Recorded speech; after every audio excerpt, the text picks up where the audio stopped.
Bismillahirrahmanirrahim. Assalamualaikum warahmatullahi wabarakatuh. Alhamdulillahi ala ihsani wa syukru lahu ala taufiqihi wa amtinani. Asyhadu an la ilaha illallah wahdahu la syarika lahu ta'ziman li sya'nih wa asyhadu anna Muhammadan abduhu wa rasuluh da'ila ridwanih. Allahumma salli alaihi wa ala alihi wa ashabihi wa ikhwani.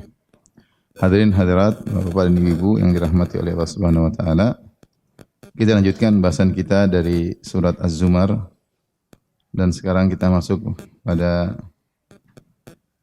ayat yang ke-9. Pada ayat yang lalu, ayat ke-8, Allah Subhanahu wa taala menjelaskan tentang kondisi orang kafir, ya. Itu wa idza masal insana dhurrun da'a rabbahu muniban ilaihi dan seterusnya. Orang kafir itu kalau dalam kondisi mendesak dan terdesak, mereka baru ikhlas berdoa kepada Allah Subhanahu wa taala. Kemudian ketika Allah berikan keselamatan, kemudian Allah berikan nikmat, maka mereka lupa berdoa kepada Allah dan mereka kembali melakukan kesyirikan. Maka mereka kufur di dunia dan akhirnya mereka akan masuk neraka jahanam.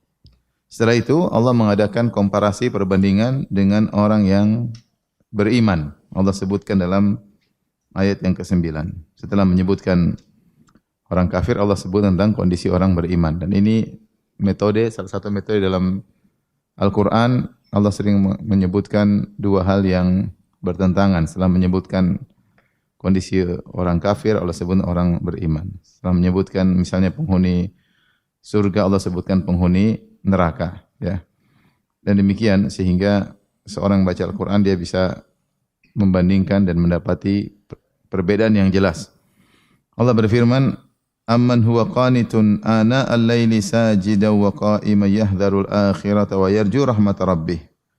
Apakah orang musyrik yang tadi yang disebutkan sebelumnya dalam ayat ke-8 lebih baik ataukah orang yang taat beribadah di tengah malam dalam kondisi sujud dan berdiri?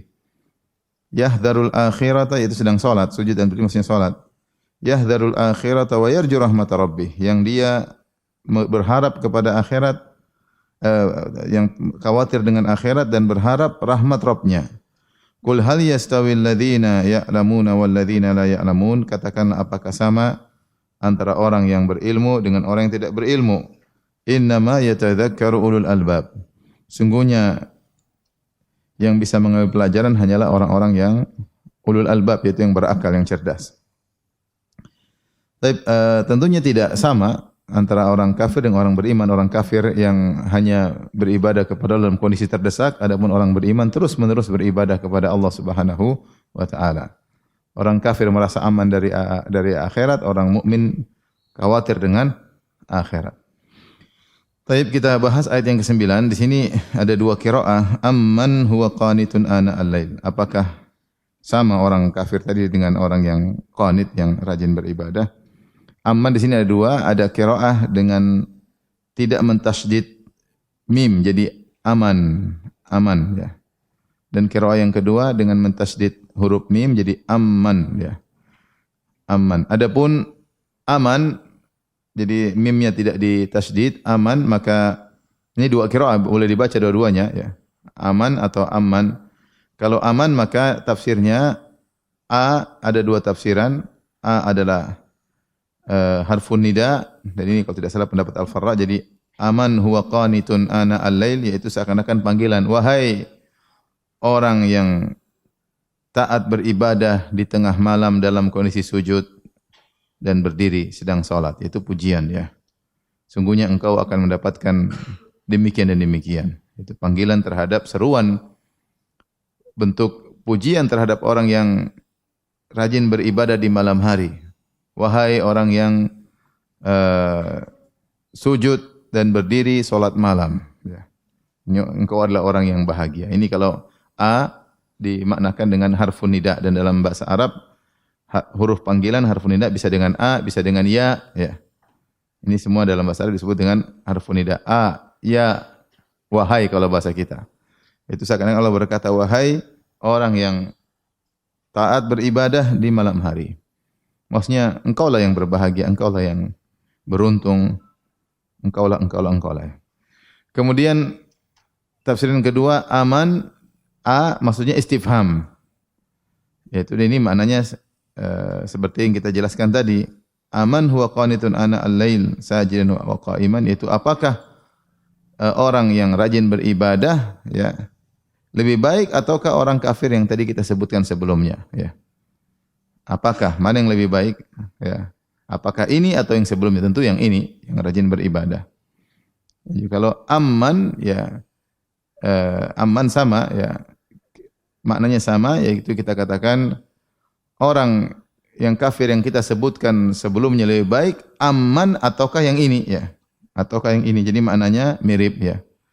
Kalau dibaca a dengan makna istifham atau dengan man ya, itu juga maknanya sama, yaitu maknanya adalah apakah orang yang kafir yang kita sebutkan sebaliknya lebih baik ataukah orang yang rajin beribadah salat malam.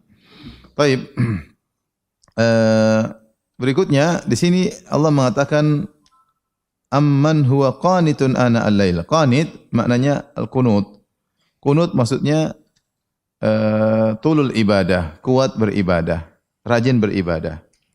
Seperti ketika Allah memuji Nabi Ibrahim alaihissalam, Allah mengatakan inna Ibrahim kana ummatan qanitan lillah. Kana ummatan qanitan lillah. Ibrahim adalah orang yang qanit, yaitu rajin beribadah. Dan lafal qunut sendiri menunjukkan kesinambungan. Sehingga sebagian ulama ketika menafsirkan ini dia mengatakan sungguhnya orang yang terpuji adalah orang yang muwadzib. Muwadzib yaitu continue dalam beribadah, bukan cuma sekali-sekali salat malam, bukan. Tapi qanit menunjukkan dia sering salat malam, itu kebiasaan dia. Aman huwa qanitun, maka tidak ada dikatakan qanit kecuali dia berlama-lama ya. Atau sering melakukannya disebut dengan qanit ya. Makanya Allah mengatakan qanitatun, itu Allah muji wanita-wanita qanitat, maksudnya wanita-wanita yang rajin beribadah. Rajin bukan cepat-cepat, bukan jarang-jarang ya. Sehingga kunut memberi isyarat makna lama ya. Apakah dia ketika beribadah lama atau dia sering mengulang-ulanginya sehingga menjadi kebiasaannya, sehingga dikatakan qanit.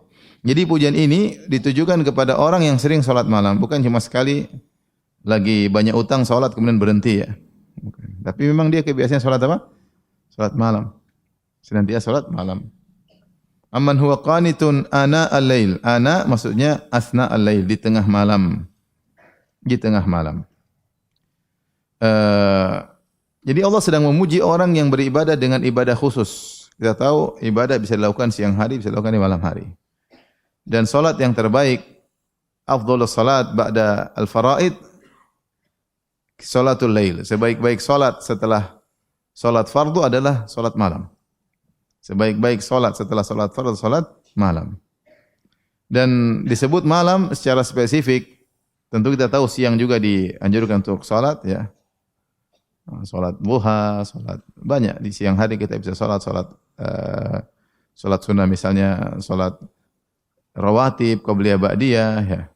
Dan yang lain. Tapi salat malam dia punya nilai tersendiri ya. Kenapa salat malam lebih afdal daripada salat malam lebih dari salat sunnah di siang hari? Ada beberapa tinjauan. Yang pertama tadi hadis Nabi, afdhalus salat ba'dal faraid atau ba'dal fariidhah salatul lail. Sebaik-baik salat sunnah atau sebaik-baik salat setelah salat fardu adalah salat malam. Yang kedua, salat malam ab'adu anir riya, lebih jauh dari riya. Lebih jauh dari riya. Karena orang semua sedang tidur, dan ini sabda Nabi sallallahu alaihi wasallam dalam satu hadis, "Shallu bil laili wan nasu niyam tadkhulul jannata bisalam." Salatlah kalian di malam hari ketika orang-orang sedang tidur, maka kalian akan masuk surga dengan penuh keselamatan. Tapi jangan bikin status lagi salat malam ya. Salat malam sudah. Kalau ada yang WA antum, WA ibu-ibu jam 3 malam, setengah 4, jangan dijawab. Nah, kalau ibu jawab, ya gimana kabarnya? Oh, ini sedang tidak tidur, berarti sedang salat malam. Padahal nonton bola ya. Oleh karenanya, jangan sampai orang tahu ya. Biar aja orang menyangka kita sedang tidur. Biarin aja. Tidak usah kita bikin status jam setengah 4 malam ya. Tidak usah. Sungguh indah kegelapan malam. Ketahuan dong. Ini disuruh sholat malam bukan untuk dipamerin, tapi agar jauh dari riya, karena orang sedang tidur. Yang ketiga, lebih konsen, lebih khusyuk, karena orang sedang fokus dia berkhalwat dengan Allah, orang lain sedang tidur sehingga tidak pusing dengan mereka. Ya. Inna nasyi'atal laili hiya ashaddu wata'aw wa aqwamu qila. Sungguhnya salat ibadah dilakukan di malam hari lebih mengena, kata Nabi. Ashaddu wata'an, lebih mengena, lebih khusyuk. Lebih khusyuk karena orang-orang mungkin yang sedang mau kita pikirkan mereka, kita tidak pikir mereka karena kita sedang berkhalwat dengan Allah Subhanahu wa taala. Mereka sedang sibuk tidur sementara orang ini sedang sibuk beribadah kepada Allah Subhanahu wa taala. Ini di antara yang menjadikan salat malam adalah luar biasa. Kemudian di antara keutamaannya, apalagi kalau orang salat di sepertiga malam terakhir, itu adalah waktu nuzul al-ilahi, waktu turunnya Allah Subhanahu wa taala ke langit dunia. Dan itu waktu yang sangat spesial di dalam satu hari adalah sepertiga malam yang terakhir sebelum sabda Nabi sallallahu alaihi wasallam, yanzilu rabbuna tabaraka wa taala hina yabqa thuluthul akhir minal lail. Sungguhnya Rabb kita turun di langit dunia ketika tinggal sepertiga malam yang terakhir, dan dia berkata, hal min da'in fa astajiba lahu, adakah yang berdoa akan aku kabulkan doanya? Hal min sa'ilin fa utiya su'lah, adakah yang mohon aku akan kabulkan permintaannya? Hal min mustaghfirin fa aghfiralah, apakah ada yang mohon ampun akan aku ampuni dosa-dosanya. Bayangkan yang maha kaya mencari hamba-hambanya, menawarkan ampunan dan anugerah, maka sungguh merugi orang yang kemudian tidak bangun di waktu-waktu yang sangat mulia tersebut. Ya. Saya sering sampaikan kalau ada orang kaya diketuk pintunya, diminta terus dikasih, ini orang kaya hebat. Dia diketuk pintunya, dia buka, dia kasih. Lebih hebat lagi kalau ada orang kaya tidak perlu diketuk, pintunya dibuka, siapapun boleh masuk. Ya. Ini lebih hebat daripada yang pertama. Lebih hebat lagi kalau orang kaya yang keluar cari orang miskin. Lebih hebat lagi kalau si kaya tersebut adalah maha kaya, yang nawar-nawarin ampunan, pemberian, maka Allah Subhanahu wa taala maha kaya, maha rahmat, maha sayang. Maka sungguh ketika di sepertiga malam terakhir Allah sedang mencari hamba-hambanya, kemudian kita sedang tidur. Allah sedang mencari hamba-hambanya, kita sedang nonton bola. Allah sedang mencari hambanya, nonton Korea. Repot. Maka beradalah dalam posisi terbaik ketika sedang dicari oleh Allah Subhanahu wa taala. Maka sepertiga malam terakhir mungkin dimulai jam-jam 1:30, sudah masuk sepertiga malam yang terakhir, atau jam 1, 1:30 ya. Maka waktu panjang, bisa bangun 1:30, bisa bangun jam 2, bisa jam 3, bisa jam 3:30, alhamdulillah. Banyak waktu bisa. Tidak usah banyak-banyak, sedikit tapi berkah, Ana al-laili sajida wa qa'ima, dalam kondisi sujud dan berdiri. Ya. Tentunya maksudnya dalam kondisi salat. Disebutkan dua hal ini karena ini adalah kondisi terbaik dalam salat. Kondisi terbaik dalam salat dua, yaitu sujud dan berdiri. Tentu ada kondisi yang lainnya, i'tidal. Berdiri maksudnya berdiri ketika baca Al-Fatihah dan ayat-ayat Allah, yaitu baca surat. Kita tahu dalam salat kita banyak kondisi, duduk di antara dua sujud, ruku. Jadi ada berdiri, ada ruku, ada duduk, ada sujud. Berdiri, ruku, duduk, sujud. Disebutkan dua kondisi ini karena dua kondisi yang terbaik dalam salat. Sehingga para ulama khilaf, mana yang lebih afdal, berdiri atau sujud dalam salat. Ada yang mengatakan yang terbaik adalah berdiri karena Rasulullah SAW bersabda, afdhalus salat tulul qunut. Salat yang terbaik adalah yang paling lama berdirinya. Qunut maksudnya berdiri. Yang paling lama berdirinya. Kemudian yang mengatakan sujud yang terbaik karena Rasulullah SAW bersabda, aqrabu ma yakunul abdu min rabbih wa huwa sajid. Yang terbaik kondisi seorang hamba ketika sedang sujud. Kalau tidak salah Ibnu Taimiyah rahimahullah mengatakan dua-dua terbaik masing-masing pada sisi yang berbeda. Kalau sujud adalah kondisi terbaik, kondisi seorang karena dia sedang sujud itu kondisi terbaik dalam salat.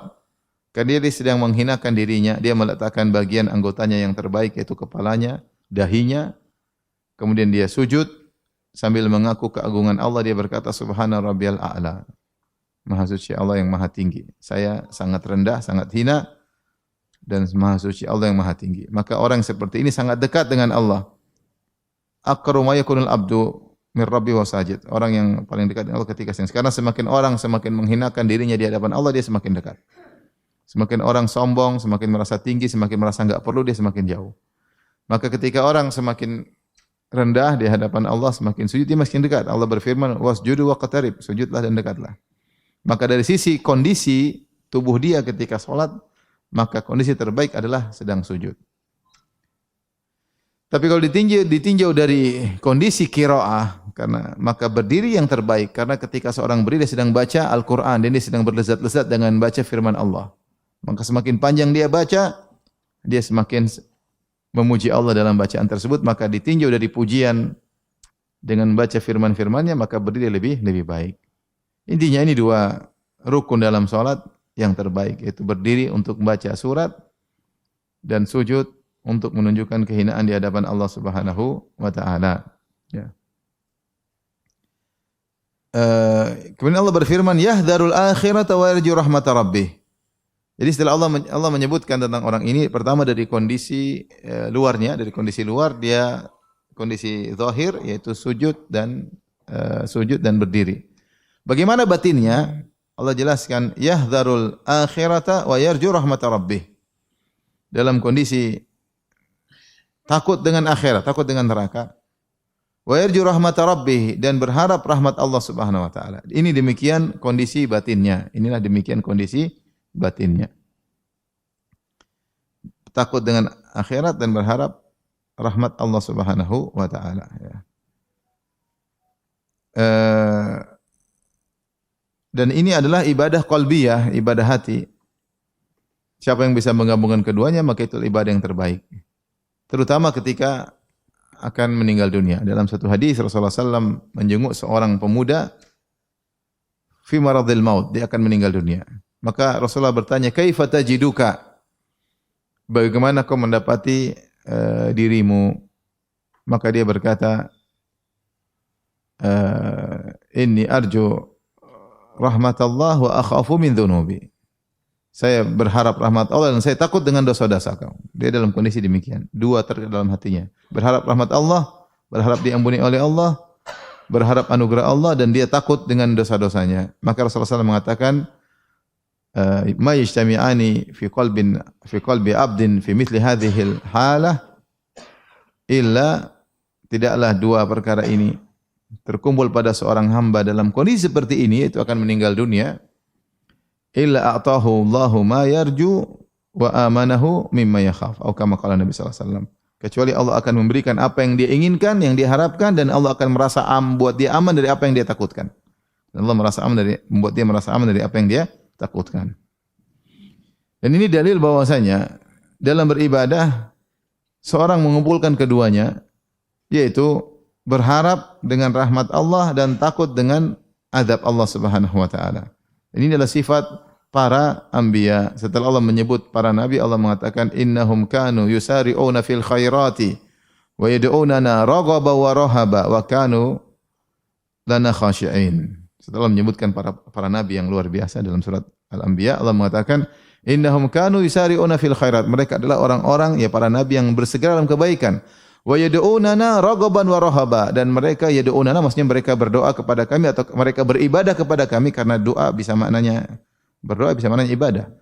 Wa yad'unana, yaitu mereka beribadah kepada kami raghaban wa rahaba, dalam kondisi berharap dan dalam kondisi takut. Jadi mereka menggabungkan dua hal ini, berharap dan takut.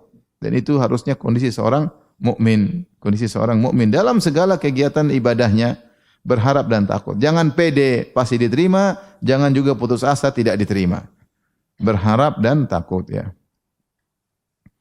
Seperti ketika Nabi Ibrahim alaihissalam dan Ismail membangun Ka'bah, kata Allah, wa idh yarfa Ibrahimul qawaida minal baiti wa Ismailu rabbana taqabbal minna innaka antas samiul alim. Setiap mereka bangun Ka'bah, mereka meletakkan batu, mereka selalu mengucapkan, mereka ulang-ulang, Ibrahim dan Ismail berkata, Rabbana taqabbal minna, ya Allah terimalah dari kami. Innaka antas samiul alim, sungguhnya engkau Maha mendengar lagi Maha mengetahui. Kenapa mereka berdoa, ya Allah terimalah dari kami? Karena mereka tidak pede pasti diterima. Dan mereka khawatir untuk tidak diterima, tapi mereka berharap diterima. Maka demikianlah seorang ketika beribadah dalam ibadah apapun berharap cemas, kalau bahasa kita. Harap apa? Cemas. Karena kalau tidak cemas, pede, akhirnya ujub. Kalau cemas tidak ada berharap, putus asa. Maka sikap kita kepada Allah harap-harap cemas, berharap dan khawatir. Makanya seandainya salah seorang kita di posisi Ibrahim mungkin terlalu pede ya. Ibrahim alaihissalam dipanggil, diberi gelar Khalilur Rahman, kekasih Allah, disuruh bangun rumah Allah, masjid terbaik di alam semesta yaitu Masjidil Haram. Dengan perintah khusus dari Allah Subhanahu wa taala, dengan kerjaan yang sangat berat. Bayangkan Ibrahim dan Ismail pergi untuk mengambil batu, kemudian mempahat batu, memotong batu menjadi kotak-kotak yang teratur, kemudian dipikul, dibawa ke Ka'bah. Itu yang kerjaan berat semuanya. Batunya besar-besar, dipikul, disusun. Wah, berat kerjaan itu. Berat kerjaan tersebut. Tetapi mereka berdua masih khawatir tidak diterima. Makanya mereka berdua berdoa.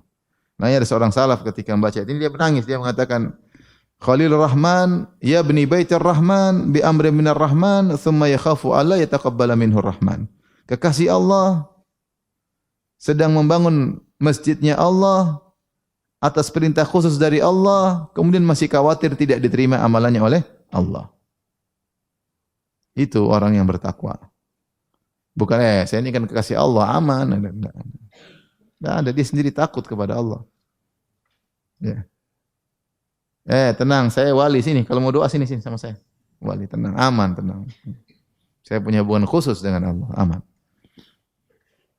Ibrahim kekasih Allah, tidak begitu. Tetap khawatir, tetap takut, tetap harap dan cemas.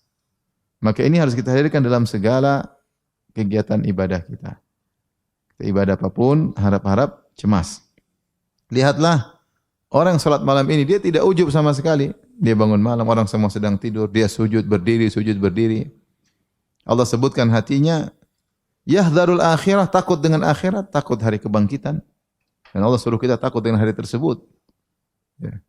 Ya ayuhan nasu taqu rabbakum inna zalzalatas saati syai'un azim. Wahai manusia, takutlah kepada Rabbmu, sungguhnya hari kiamat sangat dahsyat. Wattaqu yawman turja'una fihi ila Allah. Takutlah kalian kepada hari di mana kalian akan dikembalikan. Ya. Innama nut'imukum liwajhillah la nuridu minkum jazaa'an wala syukura. Inna nakhafu min rabbina yawman abusan qamtarira. Kami berinfak, memberi makan, tidak mengharap pujian dan balasan dari kalian sekali. Inna nakhafu min rabbina yawman abusan qamtarira. Tapi kami itu berinfak karena kami takut hari di mana, yaitu hari kiamat, di mana orang dalam kondisi ketakutan mengerikan, itu hari kiamat. Jadi takut dengan hari akhirat adalah suatu amal soleh. Ya. Ketika Allah sebutkan tentang penghuni surga, wa aqbala ba'dhum ala ba'dhin yatasaalun qalu inna kunna qablu fi ahlina musyfiqin. Di penghuni surga mereka saling diskusi, dulu kalian kenapa kok bisa masuk surga? Bagaimana dulu? Mereka mengatakan inna kunna qablu fi ahlina musyfiqin. Kami dulu di tengah-tengah keluarga dalam kondisi takut akhirat. Dan berharap rahmat Allah Subhanahu wa taala. Ini bantahan tegas kepada orang-orang yang mengatakan tidak boleh beribadah karena takut neraka dan tidak boleh beribadah karena berharap surga. Ini tentu perkataan batil. Ya, kita tidak lebih alim daripada Ibrahim alaihissalam. Kita tidak lebih alim daripada Nabi Muhammad sallallahu alaihi wasallam. Kita tidak lebih alim dari para sahabat. Ya. Dan mereka sangat berharap surga. Dan itulah ciri-ciri orang soleh, berharap surga dan takut dengan neraka. Allah mengatakan fattaqun nar, jagalah diri kalian dari neraka jahanam. Kalau neraka jahanam tidak perlu ditakuti, ya. Ngapain Allah sebut-sebut? Ya. Fa anzartukum naran taladza la yaslaha illa al-ashqa. Aku ingatkan kalian kepada neraka yang apinya menyala-nyala, tidak ada yang masuk kepadanya kecuali yang celaka. Rasulullah ingatkan, Allah suruh ingatkan tentang neraka dahsyatnya dan diceritakan tentang indahnya surga. Kita rindu dengan surga. Dan di antara kerinduan terhadap surga adalah kerinduan melihat wajah Allah di surga. Kerinduan melihat wajah Allah di surga. Jadi ada yang mengatakan siapa yang beribadah takut neraka, berharap surga, ibadah pedagang. Ini perkataan buruk sekali. Seakan-akan menghina atau merendahkan orang yang seperti ini. Padahal orang yang seperti ini para nabi. Bukankah Nabi Ibrahim alaihissalam yang disebut kasih Allah seperti itu? Dia berharap surga dan dia takut dengan hari akhirat.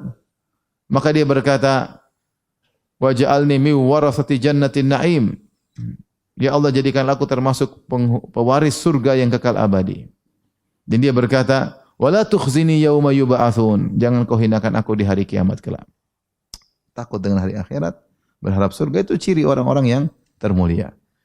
Ketika ada seorang datang kepada Nabi, ya Rasulullah, inilah usinu dandanataka wala dandanata Mu'adz. Aku tidak bisa pandai berdoa seperti yang kau ucapkan dan Mu'adz bin Jabal sebutkan. Walakinni as'alullahal jannah. Ya, tapi aku mohon surga kepada Allah. Wa a'udzubihi minan nar. Aku berlindung dari neraka jahanam. Apa kata Nabi sallallahu alaihi wasallam? Haulaha nudandin atau haulahuma nudandin. Kami pun demikian. Saya dan Mu'adz permohonan apapun yang kami mutar-mutar doanya, ya intinya itu. Minta surga, diselamatkan dari apa? Neraka jahanam. Kita nih kalau doa, semua doa intinya kan itu enggak? Intinya itu. Mau doa lafalnya, redaksinya berubah-ubah. Intinya minta surga, dijauhkan dari apa? Neraka. Makanya Rasulullah mengatakan haulaha nudandin. Kami pun doanya ya seputar itu aja. Meskipun lafal kami mungkin berbeda, mungkin redaksinya berbeda. Maka yang bilang siapa yang beribadah berharap surga seperti pedagang, ini seakan-akan ada penghinaan terhadap para nabi. Ya, tentu dia tidak bermaksud demikian, tapi konsekuensinya ini adalah merendahkan cara ibadah para nabi. Dan itu bohong aja. Jangan berharap surga, dia aja berharap dunia. Ada seorang alim bilang, saya tidak berharap surga, tidak takut neraka. Dia saja berharap dunia, minta rizki. Rizki aja dia minta dunia, apalagi di akhirat. Kamu aja dunia minta rizki supaya tidak miskin, minta supaya nyaman hidup. Itu kan kenikmatan kecil. Itu aja udah kamu minta di dunia. Terus kamu bilang tidak mau surga, omong kosong. Bohong. Mana ada orang ibadah tidak pernah minta, ya Allah berikan aku kesehatan di dunia. Ada enggak orang berdoa enggak minta kesehatan? Kalau cari istri bilang cari istri apa yang soleh. Sama dia minta dunia dong. Dia minta upah disegerakan. Terus dia bilang saya tidak mau surga, bohong. Baik. Jadi Allah sebutkan tentang kondisi hatinya, yahdharul akhirat wa yarju rahmat rabbih. Dia berharap akhirat, dia takut dengan akhirat dan berharap rahmat Allah. Kemudian Allah tutup, Qul hal yastawi alladhina ya'lamuna wal ladzina la ya'lamun. Katakanlah apakah sama antara yang berilmu dengan tidak berilmu? Ini dalil bahwasanya Allah menggandengkan antara amal dengan ilmu. Jadi di antara sifat orang berilmu adalah salat malam. Di antara sifat berilmu adalah orang salat malam. Makanya Allah puji. Ini adalah hamba Allah yang khusus, yang Allah jadikan dia sebagai bahan komparasi dengan orang kafir. Allah pilih model hamba yang khusus, tidak semua hamba. Setelah Allah sebut tentang orang kafir, Allah bilang mana yang lebih baik? Orang kafir yang hanya beribadah kepada Allah sekali-sekali kalau lagi senang lupa sama Allah, ya. Senang melakukan kekufuran, bersenang-senang dalam hidup ini, ataukah orang yang salat malam? Berarti orang ini spesial. Orang ini apa? Spesial.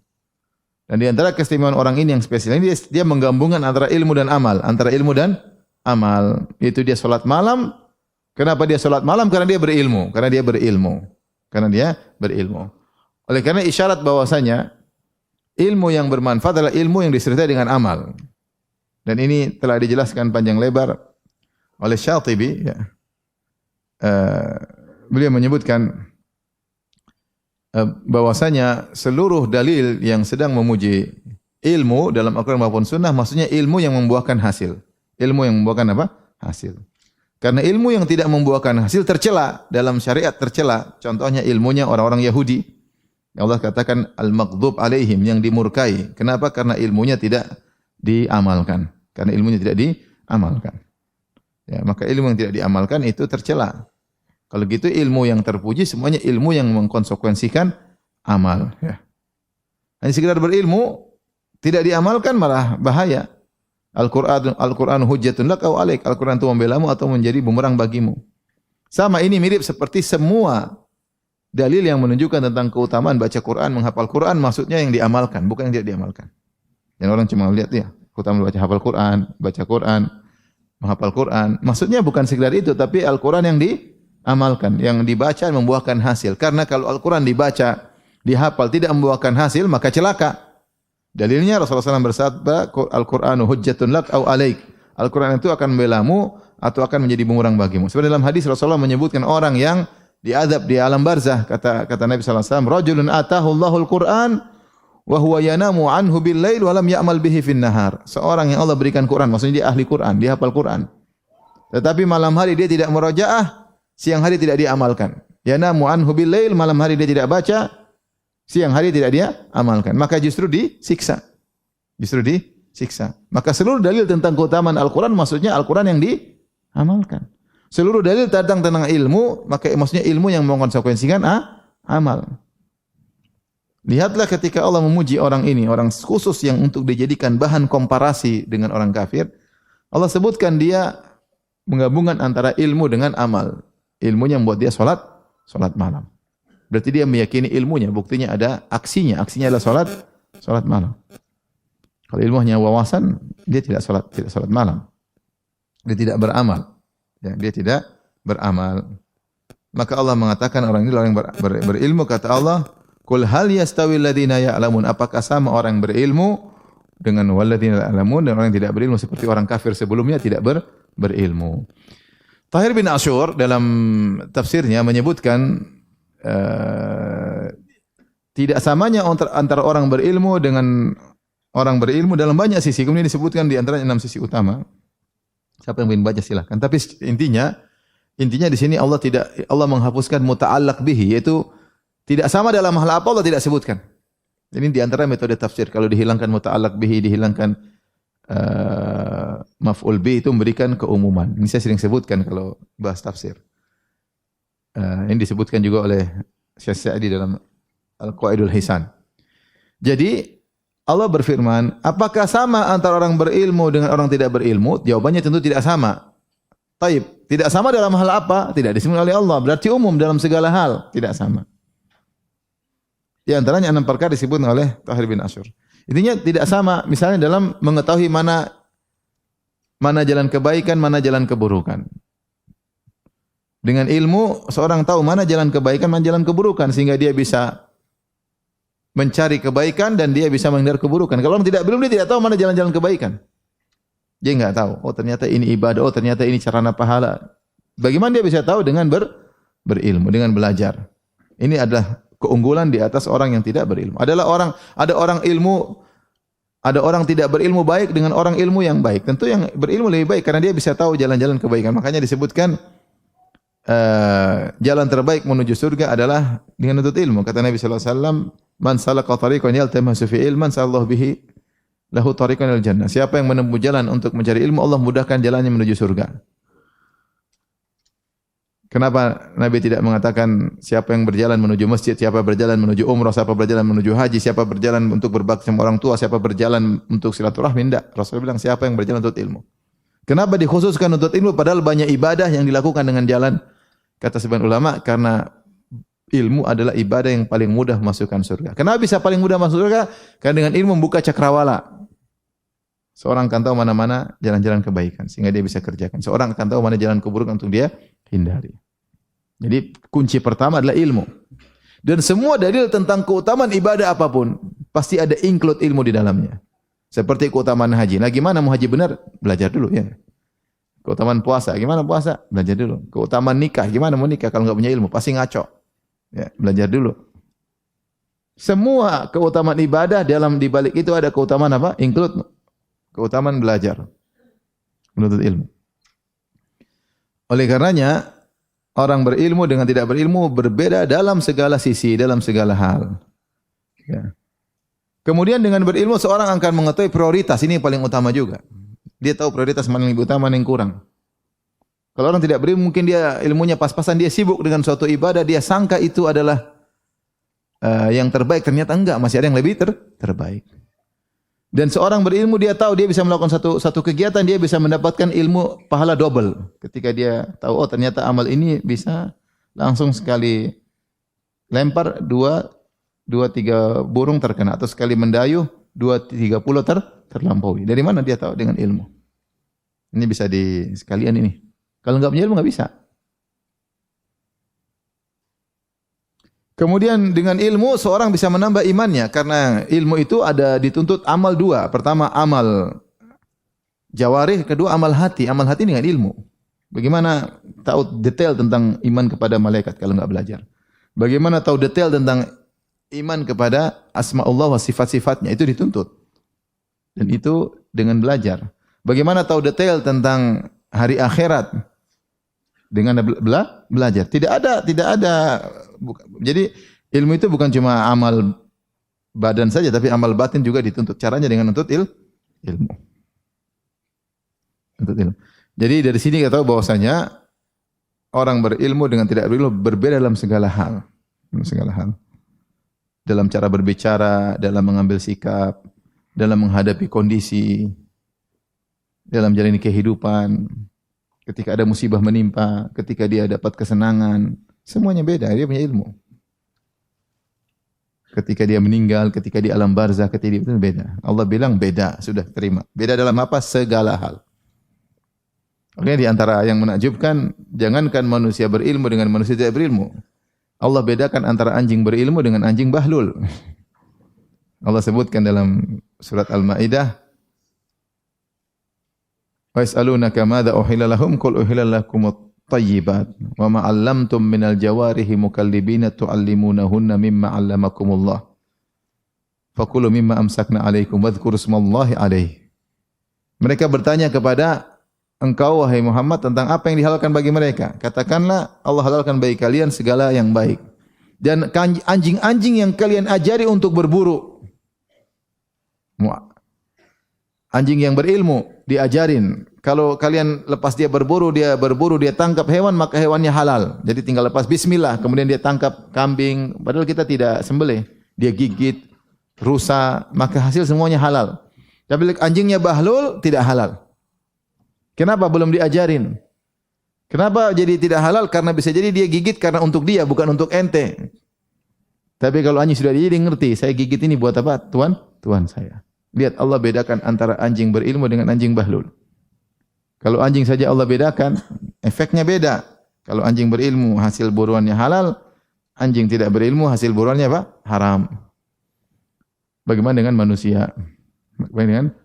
Maka terlalu banyak dalil yang menunjukkan akan keutamaan ilmu. Terlalu banyak. Ini tadi saya isyaratkan. Jadi Allah berkata, "Qul hal yastawil ladzina ya'lamuna wal ladzina la ya'lamun?" Apakah sama orang berilmu dan tidak berilmu? Jawabannya tidak sama. Istifham ingkari, tidak sama dalam segala hal. Innama yatadzakkaru ulul albab. Yang bisa mengambil pelajaran hanyalah orang-orang yang cerdas, orang-orang yang cerdas. Ini ayat ini, dan ini isyarat tentang keutamaan salat malam. Maka saya nasihat diri saya pribadi dan juga para hadirin hadirat, ibu-ibu, terutama yang udah tua-tua ya. Jangan lupa salat malam. Hidup tinggal sebentar lagi. Rambut sudah tua, wajah sudah keriput. Apa yang mau diharapkan? Ke salon tidak ada faedah lagi. Hanya faedah tidak signifikan. Duit sudah banyak, tidak signifikan. Ya udah, ibadah. Bentar lagi tewas. Maksudnya bentar lagi dipanggil Allah. Yang masih muda latihan dari sekarang. Maksud saya semua salat malam, tapi yang paling baik tua-tua ini. Udah tua masih nonton Korea, masih gibah, namimah, masih ngomelin suami. Sampai kapan ngomelin suami? Harus ada limit dong. Artinya udah umur 45 udah enggak ngomel suami lagi. Saatnya senyum terus. Ini semakin tua semakin kenceng, bahaya. Dengar ibu-ibu. Jangan cuma dengar doang, ilmu harus diamalkan. Insyaallah. Semoga Allah mudahkan ibu-ibu menjadi wanita yang salehah, yang qanitat, yang taat beribadah ya. Yang rajin salat malam ya. Jadi kalau salat jangan buru-buru. Saya katakan kunut itu maknanya bisa dua, bisa dia tenang dalam ibadah, bisa dia berkesinambungan, kunut. Makanya kalau disebut qanitat ya, Ya Maryam qunuti li rabbiki. Wahai Maryam, kunutlah engkau. Maksudnya tenang dalam ibadah. Pasti ibu kalau salat itu jangan buru-buru.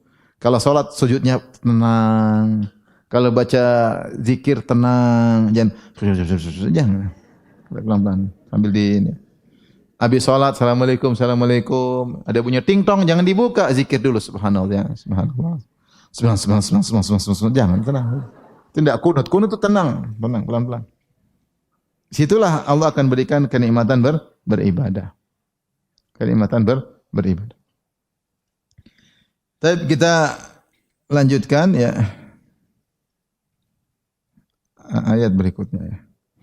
Di sini ada isyarat inna yatadzakkarul albab, sungguh yang bisa mempelajari hanya orang yang cerdas, yaitu orang yang bisa memikirkan keagungan akhirat dan rendahnya dunia, sehingga hanya orang cerdaslah yang mendahulukan yang terbaik dan meninggalkan yang kurang baik.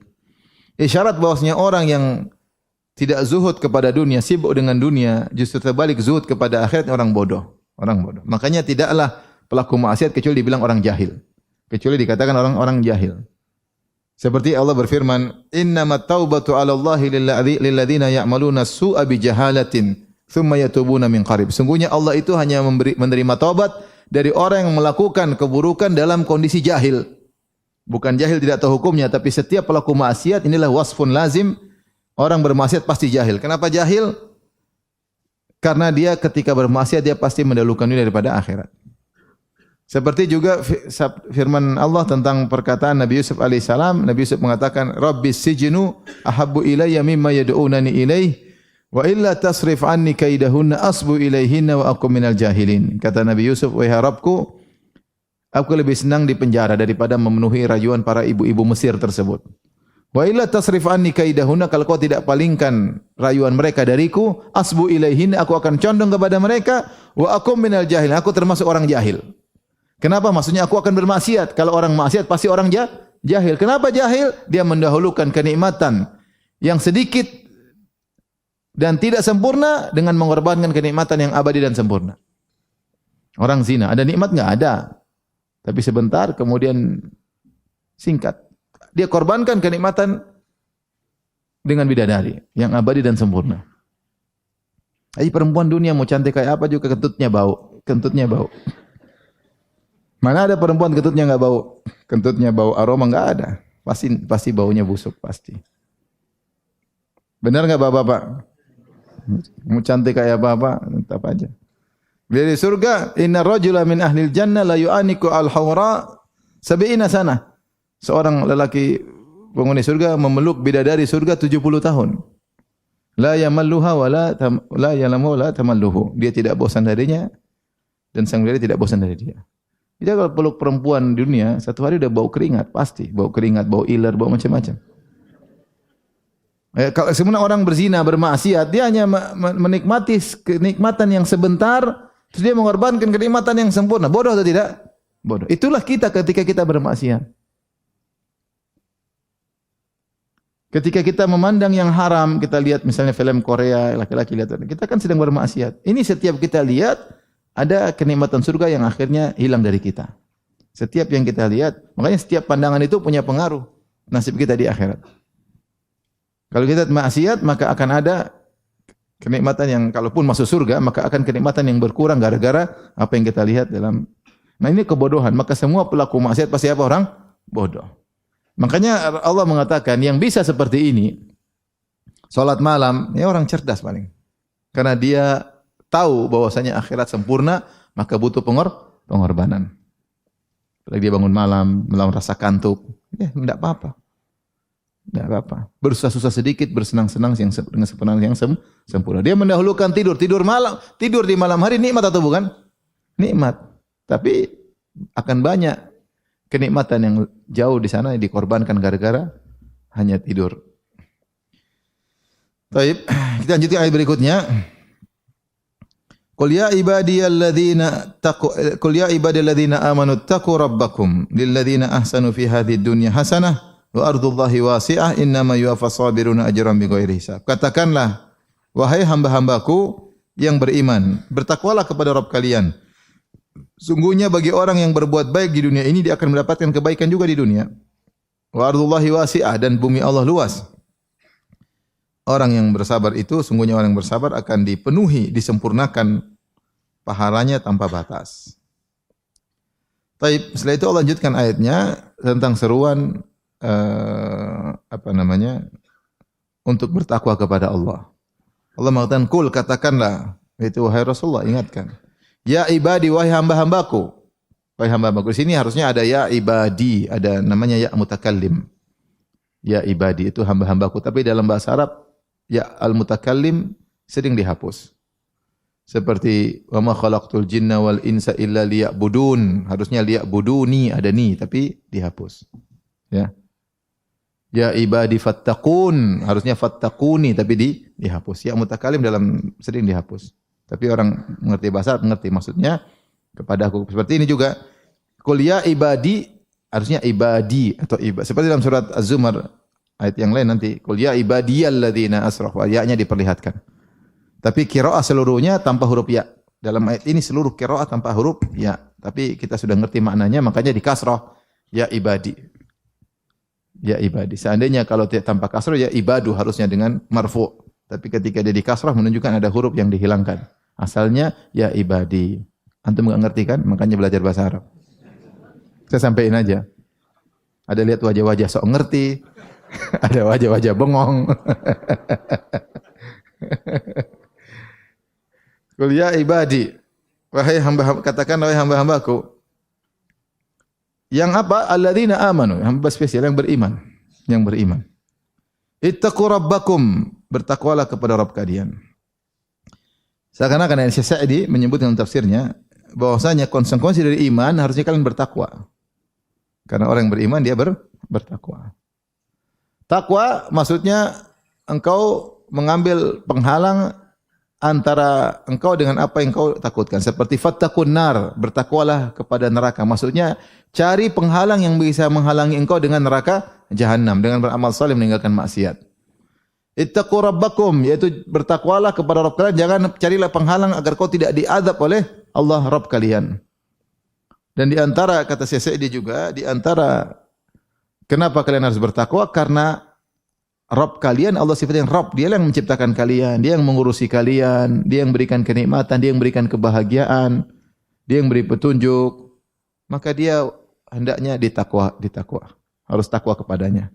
Karena terlalu banyak kenikmatan yang Allah berikan kepada kita, terlalu banyak. Allah berikan iman kepada kita, Allah berikan kita petunjuk, Allah jauhkan kita dari banyak hal. Dan nikmat terbesar adalah nikmat iman. Nikmat apa? Iman. Maka di sini disebutkan rububiyah Allah, ittaqu rabbakum, untuk diingatkan bahwasanya memang kalian wajib untuk bertakwa kepada Rabb yang telah menciptakan kalian. Ya ibadilladzina amanu taqu rabbakum, bertakwalah kepada Rabb kalian. Yang takwa maksudnya meninggalkan kemaksiatan dan menjalankan amal saleh. Kemudian Allah berfirman, lilladzina ahsanu fi hadhid dunya hasanah, bagi orang-orang yang berbuat ihsan di dunia ini, yaitu berbuat amal saleh, maka dia akan dapat kebaikan. Dan ini di sini hasanatun dengan tanwin maksudnya li ta'zim, dia akan mendapatkan kebaikan yang spesial. Karena tanwin tankir li ta'zim, dan ini banyak dalam Al-Qur'an. Allah sebutkan secara tanwin untuk menunjukkan keagungan.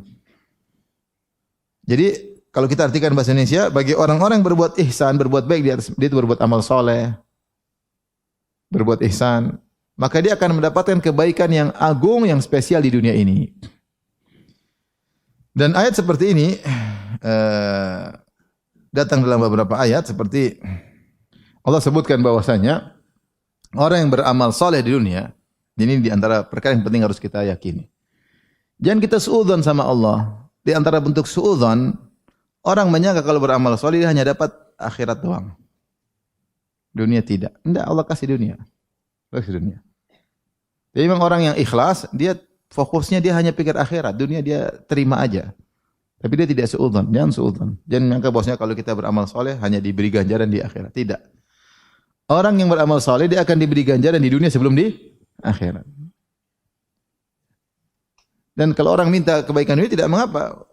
Ketika Allah menyebut tentang orang haji, Allah mengatakan wa minan nasi may yaqulu rabbana atina fid dunya wa ma la fil akhirati min khalaq wa minhum man yaqulu rabbana atina fid dunya hasanatan fil akhirati wa qina adzabannar.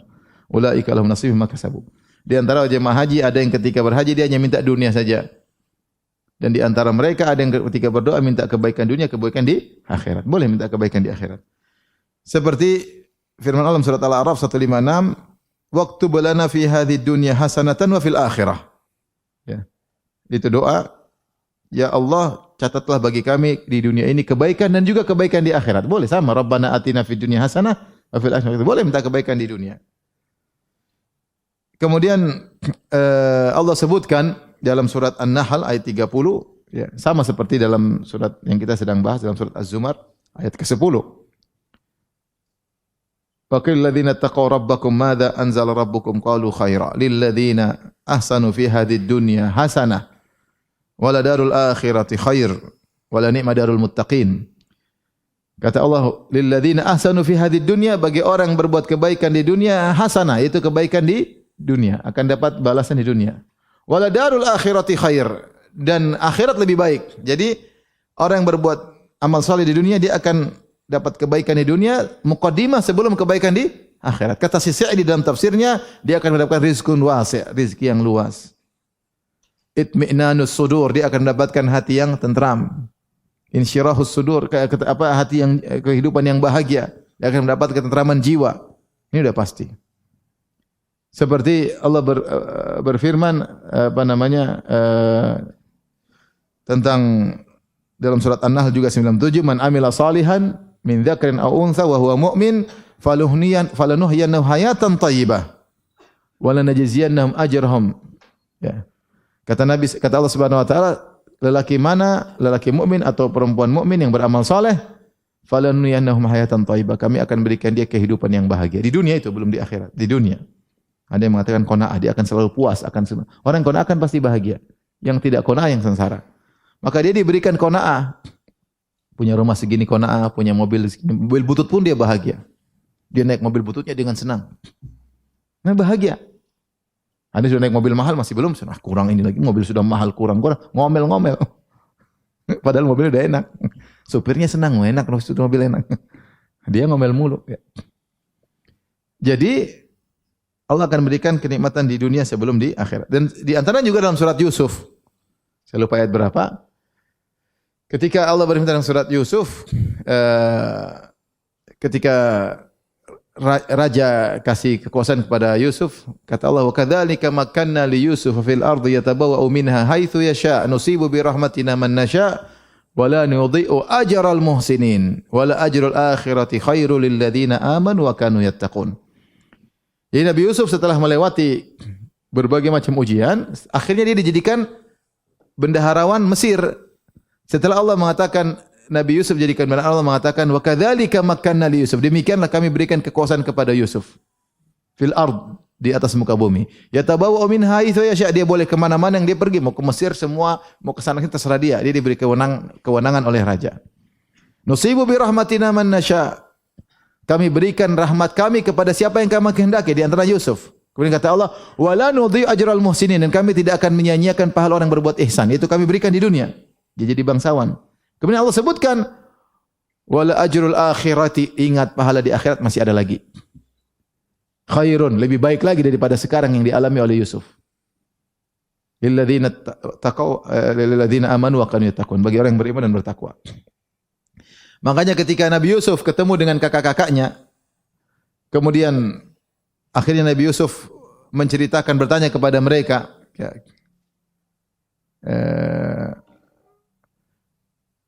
ma'alimtum bi Yusuf wa akhihi wa antum jahilun. Kalian masih ingat apa yang telah kalian lakukan terhadap Yusuf dan saudaranya Benyamin ketika masih jahil? Mereka kaget kakak-kakaknya. Qalu a innaka la anta Yusuf? Apakah engkau Yusuf? Kata Yusuf bongkar kartu. Qala ana Yusuf wa hadha akhi. Qad manna Allah alaina. Saya Yusuf, ini saudaraku. Allah telah memberikan karunia kepada dia, buka mahkotanya. Oh iya benar Yusuf. Mereka orang-orang udah dijenggotan, udah kan berpisah lama, ada yang mengatakan puluhan tahun. Ini Yusuf apa bukan sih? Sup. Ternyata saya Yusuf, buka. Oh, ternyata benar. Oh iya benar Yusuf, baru kelihatan itu Yusuf. Kata Nabi Yusuf alaihissalam, qala ana Yusuf wa hadha akhi qad manna Allahu alaina. Allah telah beri karunia kepada kami. Innahu may yattaqi wa yasbir fa innallaha la yudhi'u ajral muhsinin. Sungguhnya siapa yang bertakwa dan bersabar, Allah tidak akan menyia-nyiakan itu, Allah tidak akan melupakan, Allah tidak akan menghilangkan ganjaran bagi orang yang berbuat ihsan di dunia Allah kasih. Belum di akhirat. Kenapa Yusuf bersabar dan bertakwa dalam setiap kondisinya? Ketika dia dimusuhi oleh kakak-kakaknya, dia sabar bertakwa. Ketika dipisahkan dari ayah dan ibunya, dia sabar dan bertakwa. Ketika dibuka bajunya dilempar dalam sumur, dia sabar dan bertakwa. Ketika dijual jadi budak loh dijual. Terus uangnya diambil sama kakaknya, dia sabar dan bertakwa. Ketika dirayu oleh Zulekha atau Imratul Aziz, dia sabar dan bertakwa. Ketika divonis masuk penjara, dia sabar dan bertakwa. Ini yang susah. Menggabungkan sabar dan takwa. Sabar tapi terus beribadah. Ada orang takwa tapi tidak sabar. Ada orang sabar tapi tidak takwa. Kemudian kata Nabi Yusuf, innahu may yattaqi wa yusbir. Ini kaidah kehidupan. Siapa yang bersabar dan takwa, fa innallaha la yudhi'u ajral muhsin. Allah tidak akan menyia-nyiakan pahala orang yang ihsan, orang yang sabar dan bertakwa. Meskipun ganjarannya telat, karena Allah akan berikan di waktu yang tepat, di waktu yang pas. Allah tidak kasih langsung, ada waktunya, saatnya Allah kasih. Maka Allah mengatakan lilladzina ahsanu fi hadhihi dunya hasanah. Bagi orang yang berbuat ihsan di dunia ini dapat hasanah. Dapat hasanah itu dapat ganjaran. Jadi janganlah orang suudzon menyangka bahwasanya ganjaran itu hanya diberikan ketika di akhirat saja. Tidak, di dunia juga sudah dikasih. Dan di akhirat disiapkan juga. Berbeda dengan orang kafir. Kalau orang kafir dunia dikasih, akhirat enggak. Dalam hadis dari Anas bin Malik radhiyallahu anhu, Rasulullah SAW bersabda, "Innallaha la yadhlimu mu'minan hasanah." Allah tidak akan mendolimi satu kebajikan pun untuk orang beriman. Yu'ta biha fid dunya. Allah kasih, kalau seorang berbuat kebaikan, Allah bayar dulu, Allah kasih ganjar di dunia, wa yujza biha fil akhirah. Dan Allah kasih juga di akhirat, dua, di dunia di akhirat dikasih. Orang beriman. Wa amal kafiru fayut'amu bihasanati ma amila biha lillahi fid dunya. Adapun orang kafir dikasih di dunia. Allah kasih kenikmatan, kasih orang. Makanya orang kafir kalau sedekah dia uangnya juga banyak. Banyak orang kafir meyakini ini. Bersedekah uangnya banyak. Sampai ada kawan saya, bosnya orang kafir, dia bilang, ini ambil uang, kau kasih anak yatim. Nanti yang orang kafir dia kasih ini, untuk bangun kuil-kuil. Ini semua dia kasih. Dia bahkan bantu kepada orang Islam, bahkan bantu masjid. Karena dia tahu ketika dia melakukan semua, usahanya semakin sukses. Karena memang Allah kasih dan dia merasakan realnya apa yang dia kebaikan dia dapat. Hatta idza afdha ila al-akhirah lam takun lahu hasanatun yujza biha. Kalau dia sudah sampai akhirat tidak ada satu kebaikan pun dibalas. Itu bedanya orang kafir cuma dikasih di dunia. Tapi Allah berfirman wa ardullahi wasi'ah, dan bumi Allah adalah luas. Ya. Ini isyarat kepada para sahabat agar berhijrah. Jangan bersabar, jangan bertahan di suatu negeri yang kalian tidak bisa beribadah. Makanya Allah mencela orang-orang yang meninggal karena tidak mau berhijrah, akhirnya dia tersiksa di negeri tersebut, akhirnya tidak bisa beribadah, akhirnya meninggal. Apakah itu uzur? Bukan uzur. Allah berkata, "Alam takun ardullahi wasi'ah fatuhajiru fiha." Bukankah bumi Allah luas? Kau kan bisa pindah, ngapain bertahan di situ? Karena cinta pada keluarga, karena cinta kepada negeri, enggak boleh. Kalau enggak bisa beribadah, pergi. Di sini sebenarnya mengatakan, kenapa Allah mengatakan ardullahi wasi'ah, bumi Allah? Khawatir ada yang berpemahaman kita bertahan aja dalam negeri yang susah, bertahan beribadah, maka pahala yang lebih besar. Maka Allah bilang enggak, jangan bertahan di situ. Kau bisa beribadah susah, mending kau pergi ke tempat lain, ibadahmu lebih mudah, paham? Lebih mudah. Ini dalil bahwasanya tidak semua yang lebih susah lebih baik daripada yang lebih mudah. Tidak semua yang lebih susah pahala lebih banyak daripada yang lebih mudah. Seperti misalnya salat qasar. Kalau orang musafir, mana yang lebih terbaik? Dia salat 4 rakaat atau 2 rakaat? Sunnahnya Nabi tidak pernah 4 rakaat ketika musafir. Tetapi 2 rakaat lebih afdal daripada 4. Makanya tidak semua yang lebih mudah pahalanya lebih sedikit, enggak. Terkadang lebih mudah pahalanya lebih banyak. Seperti apa? Salat safar, qasar lebih bagus. Seperti haji, para ulama mengatakan haji yang lebih baik haji tamattu. Haji umrah dulu baru haji. Di antara umrah dan haji senang-senang.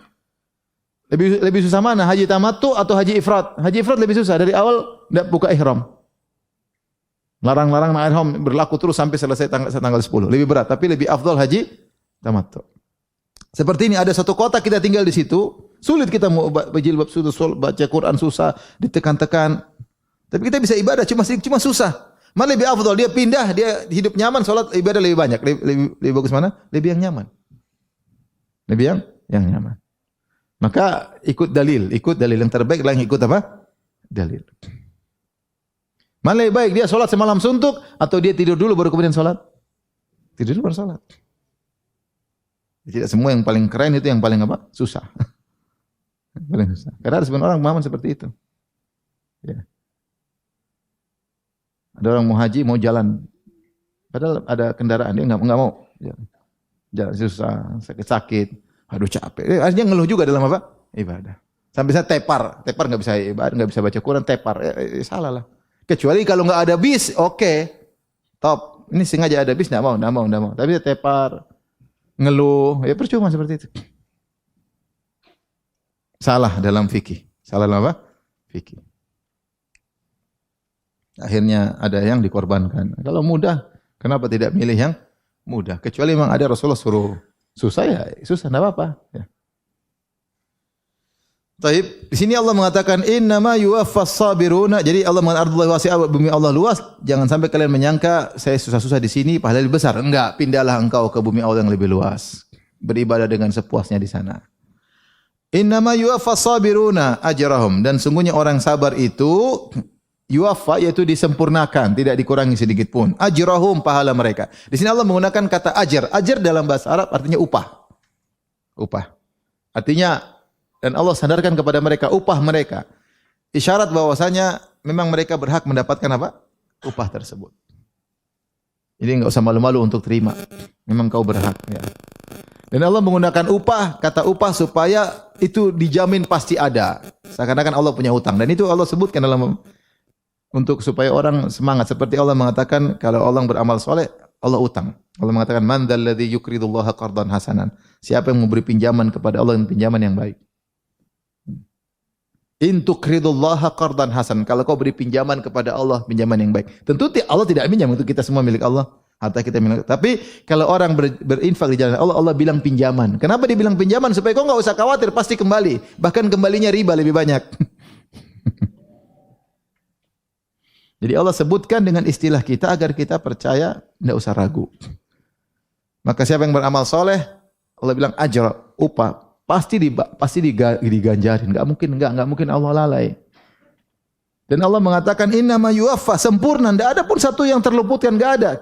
Kamu senyum ada pahalanya. Tabassumuka fi wajhi akhika sadaqah. Kau senyum ada pahalanya. La taqiranna minal mar'i syai'un wa lan talqa akhaka biwajhin talik. Jangan meremehkan kebaikan meski sekali senyum. Kamu senyum sekali, Allah catat. Dicatat enggak? Catat. Maksiat dicatat. Dosa juga dicatat. Sampai tadi malam saya bahas tentang hadis ketika ada yang bertanya, Rasulullah kalau kita suka dengan satu makanan, kemudian kita ditanya, saya bilang saya enggak suka, apakah dicatat? Maka dikatakan dicatat semua. Bahkan suatu kudzaibah dicatat sebagai kudzaibah. Suatu dusta kecil dicatat juga dusta kecil. Ini dusta. Mau enggak? Enggak. Padahal kita mau. Itu malaikat catat. Dusta. Bohong.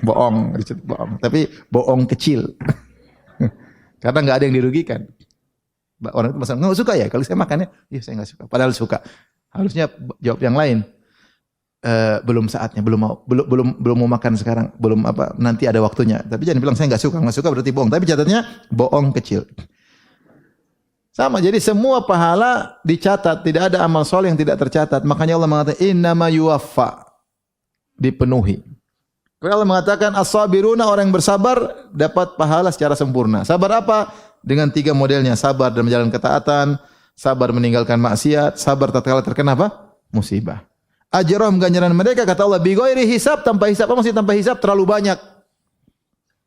Sebagian ulama mengatakan kalau ibadah lain sesuai kadarnya. Kamu salat sekian, paling sekian. Kamu ini, tapi kalau sabar enggak pakai takaran. Ini pendapat pertama. Maksudnya enggak pakai takaran banyak. Yang kedua maksudnya bahwasanya jangan sesuai dengan persangkaanmu. Sebagaimana amal soleh ini kita menyangka kita lakukan segini, pahalanya sekian. Ini pahala di luar persangkaanmu. Lebih daripada yang kau perkirakan. Tidak ikut kaedah. Tidak ikut apa? Kaedah. Jadi kau melakukan sekian, ganjarnya lebih banyak. amal yang lain sesuai dengan ganjarannya. Makanya Allah mengatakan bi ghairi hisab. Maka ini syarat seorang berusaha untuk bersabar. Sabar itu adalah ibadah yang pahalanya sangat banyak. Paling cepat dapat pahala. Makanya Allah mengatakan ya wadu ahlul afiyati hina yu'ta ahlal bala ats-tsawab law anna juludahum fid dunya kanat tuqradu bil maqarid. Ketika di akhirat kelak semua orang dikasih ganjarannya. Orang yang sakit-sakit, yang selalu dikasih musibah, dikasih ganjaran. Orang yang sehat kaya dikasih ganjaran. Ternyata yang sehat kaya, ternyata yang sakit-sakitan dulu pahalanya sangat apa? Banyak. Dulu kakinya pincang-pincang, ternyata pahalanya dia berangan-angan, seandainya saya dikembalikan ke dunia, kemudian kulit saya digunting-gunting dengan besi. Dengan gunting besi, supaya pahalanya banyak. Makanya kalau kita diuji oleh Allah, sabar. Yang penting, kalau enggak sabar, enggak ada pahalanya. Tapi kalau sabar, pahalanya cepat. Pahalanya cepat. Tidak, karena tanpa hisab. Tanpa hisab. Dan semakin pilu, semakin bahagia di akhirat. Semakin sakit hati, semakin bahagia di akhirat kelak ganjarannya. Memang semua orang tidak suka diuji. Siapa yang suka diuji? Enggak ada yang suka diuji. Semuanya bikin kaya. Istri cantik, tidak suka ngomel, ya. Rumah mewah, dagang untung terus, tidak pernah sakit. Loncat-loncat enggak pernah sakit. Semua orang pengen begitu, tapi Allah lebih tahu apa yang terbaik bagi kita. Salah gerak sedikit, wah encok, waduh. Pahala lagi nih. Siapa yang mikir gitu? Aduh, brengsek bangsat. Enggak jadi pahala. Nyala-nyalain orang, kamu sih saya juga mau ini malah dia enggak dapat pahala. Jadi ini yang saya sampaikan pada kesempatan kali ini. InsyaAllah kita lanjutkan pada kesempatan yang lain dari surat Az-Zumar. Wallahu ta'ala alam bisawab. Subhanakallah bihamdik. Asyhadu an la ilaha illa anta astaghfiruka wa atubu ilaik. Assalamualaikum warahmatullahi wabarakatuh.